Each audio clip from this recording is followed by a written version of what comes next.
Congratulation sir. Thank you very much Channakeshava. ಅಂತೂ ಇಂದು ನನ್ನ ದುಶ್ಮನ್ ಶ್ರೀನಿಧಿ ಆ ಮನೆಯಿಂದ ಹೋಗೇ ಬಿಟ್ಟ. ಮನೆಯಿಂದ ಹೋಗೇ ಬಿಟ್ಟ ಅನ್ನೋದು ಸೈಡ್ ಎಫೆಕ್ಟು. ನಿಜವಾದ ಎಫೆಕ್ಟು ಜಾನ್ವಿ ಲೈಫಿಂದ ದೂರ ಹೋಗ್ತಿದ್ದಾರೆ ಅನ್ನೋದು. Yes, you are right. ನನಗಂತೂ ತುಂಬಾ ಸಂತೋಷ ಆಗ್ತಾ ಇದೆ. ಹಾಗಿದ್ರೆ ಒಂದೆರಡು ಸಲ ಈ ಕಡೆ ತೆಳ್ಳಿ ಸರ್. ಇಲ್ಲೇ ಪಕ್ಕದಲ್ಲಿ ಬಾರಿದೆ, ಕಣ್ಣು ಮುಚ್ಚಿ ಕಣ್ತಿರೋದ್ರೊಳಗೆ ಎಲ್ಲ ಐಟಮ್ಸ್ ತಂದ್ಬಿಡ್ತೀನಿ. ನೋ, ನಾನೀಗ ಸೆಲೆಬ್ರೇಟ್ ಮಾಡೋ ಮೂಡಲ್ಲಿಲ್ಲ. ಜಾನು ಶ್ರೀ ಇಬ್ರು ಲೀಗಲ್ ಆಗಿ ದೂರ ಆಗ್ಬೇಕು. ಆಗುತ್ತೆ ಬಿಡಿ ಸರ್, ಕೋರ್ಟ್ ಅಲ್ಲಿ ಅವರಿಬ್ಬರದು ಕೌನ್ಸಿಲಿಂಗ್ ಇದೆಯಲ್ಲ. ಹೇಗೋ ಜಾಹ್ನವಿ ವಿಷಯದಲ್ಲಿ ಶ್ರೀನಿಧಿಗೆ ಮನಸ್ಸು ಮುರಿದು ಹೋಗ್ಬಿಟ್ಟಿದೆ. ಈಗ ಅನ್ಪೂರ್ಣಮ್ನವರಾಗ್ಲಿ ಅಥವಾ ಜಾಹ್ನವಿ ಆಗ್ಲಿ ಎಷ್ಟೇ ಪ್ರಯತ್ನ ಪಟ್ರು ಇವರಿಬ್ಬರನ್ನು ಒಂದು ಮಾಡಕ್ ಸಾಧ್ಯ ಇಲ್ಲ. ಆಮೇಲೆ ಜಾನ್ವಿ ಗಂಟು ಮುಟ್ಟೆ ಕಟ್ಕೊಂಡು ಮನೆಗೆ ಬರ್ತಾರೆ. ನಮ್ಮ ಮನೆಗೆ ಬಂದ್ಮೇಲೆ ನಿಮ್ ಮನೆಗೆ ಬರೋದ್ ಕಷ್ಟನಾ ಸರ್? ನೀವ್ ಅಂದ್ಕೊಂಡಷ್ಟು ಸುಲಭ ಅಲ್ಲ. ಜಾಹ್ನವಿನ ಅವಳ ಗಂಡನಿಂದ ದೂರ ಮಾಡೋದ್ರಲ್ಲಿ ನನ್ನ ಪಾತ್ರ ಎಷ್ಟಿದೆ ಅಂತ ಅವಳು ಗೊತ್ತು. ನನ್ನ ಬಗ್ಗೆ ಅವಳಲ್ಲಿ ತಿರಸ್ಕಾರ ಇದೆ. ನನ್ನ ಬಗ್ಗೆ ಪ್ರೀತಿ ಹುಟ್ಟೋದು ತುಂಬಾ ಕಷ್ಟ.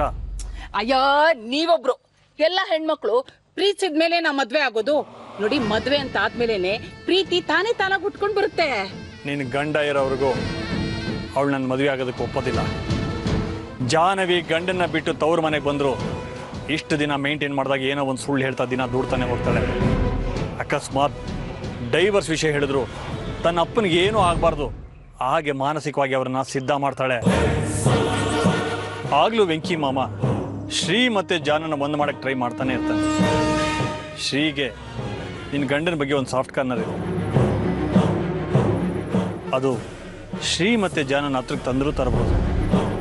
ಒಂದು ವೇಳೆ ಶ್ರೀ ಜಾನನ ಒಪ್ಕೊಳ್ಳದೆ ಹೋದ್ರು ನಿನ್ನ ಗಂಡ ನಾನ್ ಜಾನನ ಮದುವೆ ಆಗೋದಕ್ಕಂತೂ ಒಪ್ಪಲ್ಲ. ಅದಕ್ಕೆ ಏನ್ ಮಾಡೋಣ ಅಂತ ನೀವು ಹೇಳೋದು? ಒಬ್ಬರನ್ನ ಪಡ್ಕೊಳ್ಳೋದಕ್ಕೆ ಇನ್ನೊಬ್ಬರನ್ನ ಕಳ್ಕೊಳ್ಳೋದು ಈ ಪ್ರಕೃತಿಯ ನಿಯಮ. ಜಾನು ತಂದೆ ಸಾವೇ ಎಲ್ಲದಕ್ಕೂ ಪರಿಹಾರ.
ಮೊದಲು ಕಣ್ಣೀರು ಬರೆಸ್ಕೊ.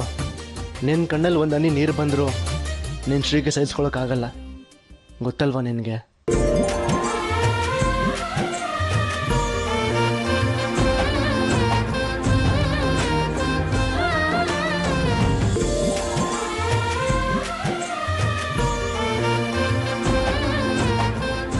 ಹೋಗೋ, ನನ್ನನ್ನು ಮಾತಾಡ್ಸಲ್ಲ. ಯಾಕೋ? ನನ್ನನ್ನು ಗೋಳು ಹೊಯ್ಕೊಳ್ಳೋದೇ ನಿಂಗೆ ದೊಡ್ಡ ಕೆಲಸ ಆಗೋಗಿದ್ಯಲ್ವಾ? ಎಷ್ಟು ಬೇಡ್ಕೊಂಡೆ ನನ್ನನ್ನು ಬಿಟ್ಟು ಹೋಗ್ಬೇಡ ಅಂತ. ಒಂದ್ ಸಣ್ಣ ನೆಪ ಸಿಕ್ತು ಅಂತ ಮನೆ ಬಿಟ್ಟು ಹೋಗ್ಬಿಟ್ಟೆ ಅಲ್ವಾ? ಆದರೆ ನಿನ್ನ ಬಿಟ್ಟು ತುಂಬ ದೂರ ಓಡೋ ಮನಸ್ಸಾಗಲಿಲ್ಲ ಈ ಹೃದಯಕ್ಕೆ. ಈ ಹೃದಯ ನನ್ನ ಜಾನೂ ಬೇಕು, ನನ್ನ ಜಾನೂ ಬೇಕು, ನನ್ನ ಜಾನೂ ಬೇಕು ಅಂತ ಹುಡ್ಕೋತಾ ಇದೆ. ಅದಕ್ಕೆ ಓಡಿ ಬಂದ್ಬಿಟ್ಟೆ. ಹೌದಾ? Thank you very much. ಈ ಪುಟ್ಟ ಹೃದಯ ಏನಾಯ್ತು? ನೀನ್ ಮತ್ತೆ ನನಗೆ ಸಿಗಲ್ಲ ಅಂತ ಎಷ್ಟು ಭಯ ಆಗ್ಬಿಟ್ಟಿತ್ತು ಗೊತ್ತಾ ಶ್ರೀ? ಇದೇ ಬಸ್ ಸ್ಟಾಪಲ್ಲಿ ನಾವಿಬ್ರು ಮೀಟ್ ಆಗಿದ್ದು.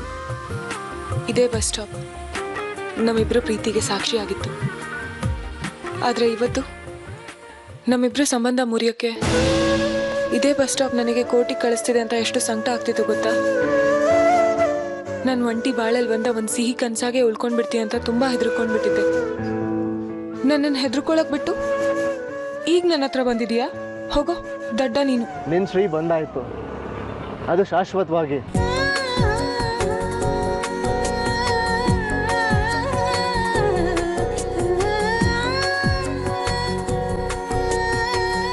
ನಿನ್ನ ಕಣ್ಣಿಂದ ಸಂತೋಷಕ್ಕೂ ಒಂದು ಹನಿ ನೀರು ಬರಬಾರ್ದು.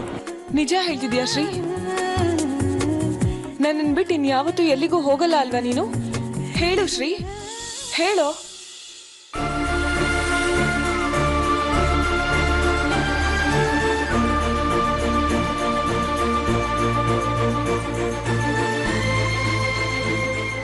ಇದುವರೆಗೂ ನಾನು ಕಂಡಿದ್ದ ಕನಸ ಶ್ರೀ, ಇನ್ಮೇಲೆ ನೀನು ನನಗೆ ಕನಸಾಗೆ ಉಳ್ಬಿಡ್ತೀಯಾ? ಮತ್ತೆ ನಾವಿಬ್ರು ಒಂದಾಗಲ್ವಾ? ನಮ್ಮ ಕತೆ ಹೀಗೆ ಡಿವೋರ್ಸ್ನಲ್ಲಿ ಕೊನೆ ಆಗುತ್ತಾ?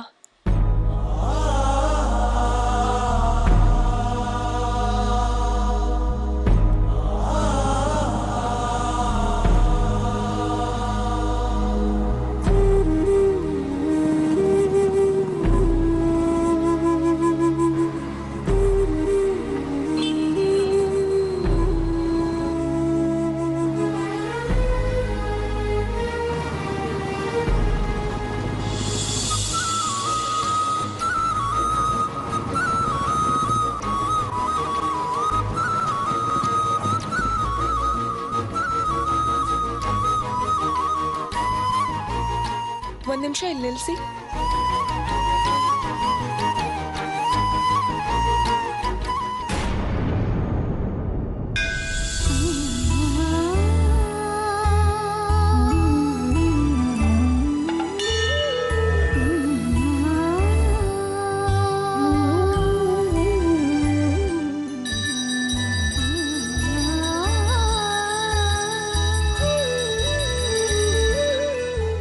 ದೇವೆ, ಕೊನೆ ಪ್ರಯತ್ನ ಅಂತ ನಿನ್ನ ಮುಂದೆ ಬಂದು ನಿಂತಿದ್ದೀನಿ. ದಯವಿಟ್ಟು ಶ್ರೀನು ನನ್ನ ಒಂದು ಮಾಡಪ್ಪ.